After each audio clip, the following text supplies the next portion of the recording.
Hey everyone, so for today's video I've compiled a list of art advice I don't follow, and I'm going to go through all those points with you. It's not because it's necessarily bad advice, it's just stuff I don't do that maybe sometimes I should be doing. And speaking of art advice and tips, today's sponsor is Skillshare. Skillshare is an online tutorial platform with over 25,000 different video tutorials. They have all kinds of tutorials, not even just related to drawing. There's stuff related to business or cooking, all kinds of stuff. I know a lot of you probably set yourself some art-related goals for this year, and Skillshare is one of those ways to just meet those goals and improve your art. If you go with an annual subscription, it works out to less than $10 a month, so it's pretty affordable. And if you use my link in the video description, the first 500 people can get their first 2 months of Skillshare for free. There are over 7 million creators using Skillshare to learn new things, and you can be one of them. Make 2019 your year to reach some of your art goals. A Skillshare lesson I've been working my way through recently is, let me read it over here, From Acrylics to Oil Painting in 5 Easy Steps by Malcolm Dewey. It's not related to this video because I'm not oil painting in this video, but I got some oil paints for Christmas and I just want to do more oil stuff. This video was really great for just transitioning you from acrylics to oils, so if you've been intimidated by oils, that could be a tutorial you want to check out. I don't know, it's just very professional too. I really like his delivery. I'll have a link down below to that specific lesson as well if you want to check it out. And again, you can use my link down below to get your first 2 months for free, and that'll give you access to all the classes, like unlimited. You can watch as many Skillshare videos as you want. All right, now onto the topic of the video, which is art advice I don't follow. I probably have a lot more things I could add to this list that I just haven't thought of, but here we go. The first one is, draw from your shoulder, not from your wrist. I admit I'm a wrist drawer. I rarely use my full shoulder. I'm just really bad for that. Drawing from the shoulder allows you to do larger movements and more fluid movements instead of being limited to your little wrist like this, but I just can't help it. I guess when I'm drawing maybe a big circle to start off a drawing, I'm using more of my shoulder, but I definitely do a lot of fine details just with the wrist. Another thing that is recommended is to draw on a vertical surface or just a slanted surface. That's why paintings are usually set up on an easel and why illustration desks have that slant to it and animation desks and all that, but my desk is just flat. The reason your art is supposed to be propped up is so that you see it from the front, because when you lay it down, you're seeing it warped. It almost, because of the perspective, it's almost like it's being squished, and then when you pick it up and look at it from straight on, it might be warped. It's kind of like signs that are written on the road. They're very stretched out if you've ever seen them from above or up close, but when you're in a car, it's being foreshortened and it looks like regular writing. It's that same principle, but with your art. Future Baylee cutting in here. It's also better for your back if you're not hunching over your desk, so that's another reason why people prop their art up. And I don't know, I like flat surfaces. I think it just comes down to when you start drawing as a kid, you're drawing on a desk or on a table and it's flat, and then I started doing YouTube stuff and it's just easy for me to film from top down, and so I like having it flat. But I am more likely to go vertical if I am doing a painting, but even then it depends how big it is and blah blah blah, because to me it also just becomes an inconvenience, like, oh, I have to rearrange my tripod and set it up this way, because it's kind of almost like a permanent fixture the way it's set up. But I just recently got a new camera, which I'm filming my face with right now, and so now it'll be easier for me to do the over the shoulder stuff, so maybe I'll do it more. But I don't have a slanted desk, so all my Copic work will still be on the flat desk. I also like how I can lay my Copics on the desk and they won't roll away because it is flat. So, you know, there are some plus sides to having a flat drawing surface, but really I should be drawing at an angle. One thing that I see as art advice everywhere is to not hold your pencil at the tip. You should be holding it further back, and you can do looser movements and what have you. You shouldn't be holding it right at the tip like this. But I just like to do that, okay? I like holding my pencil at the tip. I just feel like I have more control, so that's what I do. Yeah, here's one I don't do. It's the draw every day or just practice, practice, practice, that kind of advice. And I say that all the time too, not draw every day necessarily, but just practice. The more you practice, the faster you'll improve. But, you know, I'm not one of those people who draws every day, and so I definitely could draw more. I really need to sketch more, just like keep a sketchbook, you know, but I don't know, I just don't. I feel like I just have a lot going on between like live streaming and just the behind the scenes of running a YouTube channel, like editing and emails and all that stuff. It feels like I just don't have enough time to draw, but I could make more time to draw, you know what I mean? It's one of those, oh, I don't have time. No, girl, you could make time. I think I will get in more random sketching now that I have my policy that I have to stop working by 8 p.m. because then what do I do in the evening if I'm not cleaning around the house? I could just go sit on the couch next to my husband, pull out my iPad, and just do some doodles. I just did that the other day, so I'm hoping that now that I've structured my schedule more, that I could get in more random sketching that is not necessarily for a video. Although what's nice about sketching on my iPad is Procreate automatically records everything, so I could turn it into a speed paint if it becomes more detailed art. You know, sometimes you just set out to sketch, but then it becomes a whole finished piece. If that happens on the iPad, it's recorded, so we're good. Ooh, okay, here's something I don't do that I really should do. Flip your canvas. Oh my God, I never do this. Mostly because I mainly do traditional art and you can't really flip your canvas when it's traditional, although what you can do is take a picture on your phone and then flip it on your phone, and that works. But I just don't do that when I'm working traditionally, and so when I do a digital painting, I'm not in the habit of flipping, and so that's something I really should do. Like some of these, I'm like, oh, they say to do that, but I'm never gonna do it. That is one I need to do. So this next one, I haven't heard a whole lot, but when I was looking up art advice in various art blogs, this kept coming up, which was to use a full range of values. So your values are your lights and darks in a piece of art. And so they're basically saying you want really white highlights and really black shadows, but that's not always the case for everything. Like if I'm looking at the reflections and shadows on this Copic, it doesn't go all the way to black. And the highlights, they do go all the way to white, but the darks don't go all the way to black. I think it's stupid to shade everything from white to black or, you know, close to black. So I don't follow that. I do try to balance values in general in my art. Like if there are lots of dark objects over here, I might want to balance that out with some dark objects over here. But I don't shade everything from light to dark. And I think that's recommended a lot though, if you're just sketching and you're doing some kind of black and white graphite pencil sketch, then they're like, yeah, push your shadows. But when I'm doing stuff in color, I don't think that's necessary. One good piece of art advice that I do not do is to draw from life, which means looking at something in real life and then drawing it.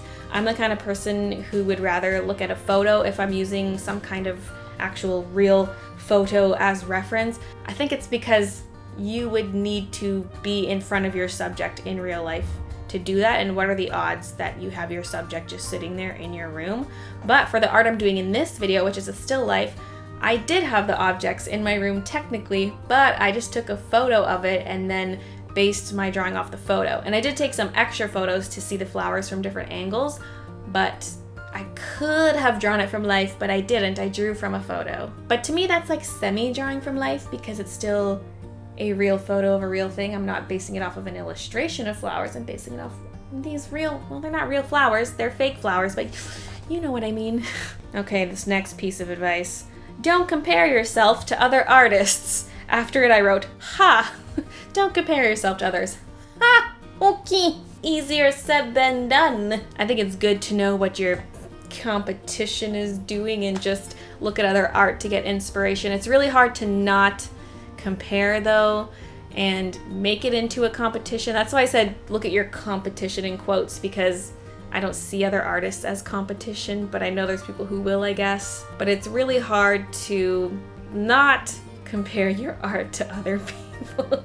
I think it's healthy to compare. You just have to not obsess over it, because we're all on our own paths and we're all learning at our own pace. And so it can be really discouraging to look at someone whose art is way better. So I've just embraced the fact that I will compare myself to other artists, but I'll try to do it in a healthy way. That's not to say I don't get jealous of other artists, because I definitely do sometimes, but you just have to try to reel it in and focus on your own path at least a little bit. Ooh, here's a pretty important piece of advice, is to use only light-fast materials, which I do not, because I do a lot of Copic work and Copic marker ink is not light fast. If you don't know what that means, if a pigment is light fast, it means it will not fade in the light, or it'll fade very slowly where it takes hundreds of years for the pigment to break down. Copic markers will fade in sunlight. I'm not saying it's bad advice to only use light fast materials. That's very smart advice. It's just that with Copic markers, I can't control that. All alcohol-based markers are going to fade. That's why it was such a big deal when Winsor & Newton came out with those pigment markers, because those were light fast, but they're not at all like alcohol markers. They're not even alcohol based. It was almost like paint in a marker, but not like a paint pen. I don't know, they were weird. They were their weird own little type of thing. But you know, I don't care that my Copic markers aren't light fast. I rarely sell originals, and when I do, I'll always have it in the listing like, don't keep it in direct sunlight because Copic markers are not light fast. You know, I warn people before they buy it, and it's not like I'm charging thousands of dollars for my Copic art anyway. But for me, my process mostly is I'm making this art because I'm going to turn it into an art print, or I'm turning it into a YouTube video, and so it doesn't need to be light fast because once it's scanned or once it's in a video, I have it forever. So the originals might not last hundreds of years, but they're probably gonna go in the trash by then anyway, so who knows? I'm not making these for a museum gallery, I'm just making them to scan and post online. Another piece of advice I don't always follow is to not keep your paintbrushes in water. And what do I have here? A paintbrush from yesterday from when I finished this camera and flower art. The reason I left it in there is because it sat outside of the water and some paint got on the tip of the brush, and so I'm trying to soak it off so I can get the acrylic off. It's really hard to get acrylic off once it dries because acrylic is plastic, and so it just cakes onto the bristles, but if it hasn't been sitting out too long and you soak it, you can get it off, but in general, you're not supposed to leave your brushes in water. I usually buy really cheap brushes anyway, so I don't care. I can go and get a pack of 10 brushes for $5 and I'm good. So I don't care if they get wrecked because, I don't know, I'm not buying fancy brushes in the first place. There's one more piece of advice that I could think of that I don't follow, and that is to not use white paint in a watercolor illustration. And I don't mean mixing the white paint with your other colors of paint, because obviously you're gonna do that. What I mean is using just white, like an opaque white, to add in white areas of the painting. People are always like, you can only leave the white of the paper. You can't use white paint. That's cheating. It has to be the white of the paper that is showing through on white areas. And I'm like, why? Who made that rule? Why can't you go in with some white paint to add in white areas? Like, that's stupid. So that's an example of one of the pieces of art advice that I don't follow, that I'm not gonna follow, because who cares? I guess the art elitists care, the gatekeepers of the art community, but I don't care.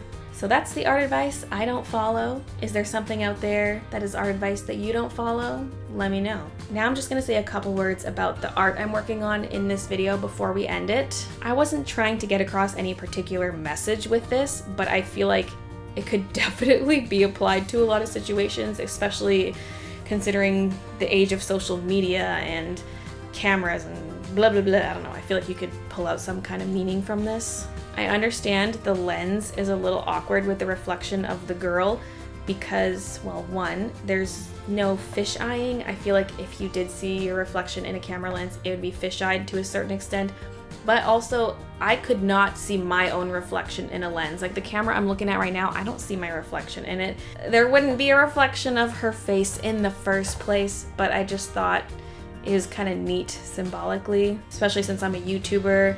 It just, I don't know, it could have some kind of meaning about YouTube, and behind the camera we're all sad even though we fake being happy or something, even though that's not what I'm trying to get across, but it's one of the ways you could interpret it, I guess. Also, I look at it and I wonder, well, is the camera even recording? Maybe she hasn't even pressed record yet. Maybe it's not her literally filming herself, but it's how she always feels like she's on camera, or she always feels put on and she doesn't like that. I don't know, there's so many ways this could go. And it is based off of the Canon G7X, which is the vlogging camera I have, and flowers, just flowers, because why not? I like drawing flowers. I also just like the juxtaposition of beautiful flowers and then sadness. And then for the little dots, the little dot flowers, the baby's breath or whatever it ends up being, I don't know what to call it. I used acrylic paint for that because it's much easier to do it that way, because it's a bunch of little dots. And if you're trying to do that with Copic marker, it's very difficult because for the dark areas, you would have to painstakingly try to color around the circles, and that's just too much. It's much easier with acrylic where you can slather down a dark color, then add a slightly lighter color, and then another layer of a slightly lighter color, and so on and so forth. So that's how I did that. There's a bit too much of a dark outline around them though. The dark outline's too thick in certain areas, so looking back on it now, there's a few areas I would touch up, but overall I'm still really happy with this art piece. I feel like it reminds me of a lot of my favorite pieces of art of my own, and it's the kind of style I like doing. When I look back at what my favorite pieces of art are, I can see a theme and I'm like, well, why don't I do more of this? This is the kind of thing I like, so why don't I do more of it? I need a little vision board where I paste my favorite works of art and try to keep those themes in mind and color schemes and blah, blah, blah, I don't know. My art can be all over the place, but this is one of those things where I really like it. I like the muted colors, I like the paleness of it, I like the texture I added to the flowers with the cross hatching. I like it. It's also combining still life with a character, which I want to try doing more of because I draw a lot of people and I feel like I have been branching out a lot in my art this last year, but it's been too random. Like I said, I need that vision board. I need to keep my eyes on the prize. I can branch out while keeping a cohesive style to your art in general. So that's what I want to do. That's my goal. Speaking of goals, don't forget to check out Skillshare, who's the sponsor of this video. Link down below if you want your 2 months of Skillshare for free. Thank you so much for watching, and I'll see you guys in my next video.